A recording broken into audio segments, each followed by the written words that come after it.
A reflection for March 31st, Tuesday of Holy Week. A man once said, I don't regret loving people, but the only regret I have is always expecting them to carry what only God can carry. Then he added, that realization came after I was let down so many times, and surprisingly, not by my enemies, but by those closest to me. My dear friends, as we enter into the Holy Week, that is the tension building up in our readings. In John's Gospel, chapter 13 that we read today, Jesus is not surrounded by opposition from outside, but a fracture from within.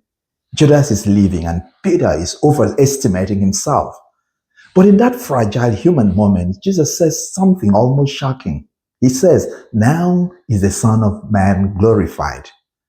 Glorified right there in betrayal and impending denial. You got to be kidding.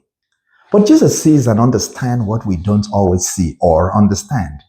For him, glory is not people getting it right. It's him remaining faithful when everything around him is unraveling. The prophet Isaiah, in the first reading today from Isaiah chapter 49, names what we all feel at some point. He says, I have spent my strength for nothing. And this comes from a quiet suspicion that maybe all the effort, all the love, all the sacrifices that he made didn't amount to anything among the people he worked with. But look at what God does. He doesn't argue that feeling with him. Rather, he redirects the vision to something profound. He lets the prophet reimagine himself thus.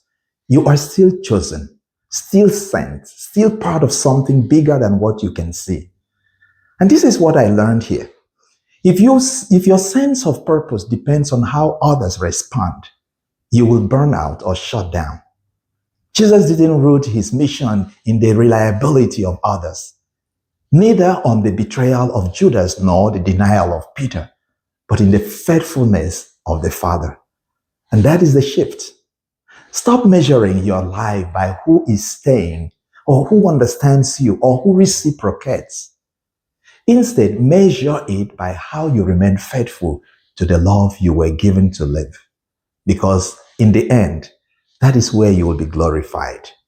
May God bless you.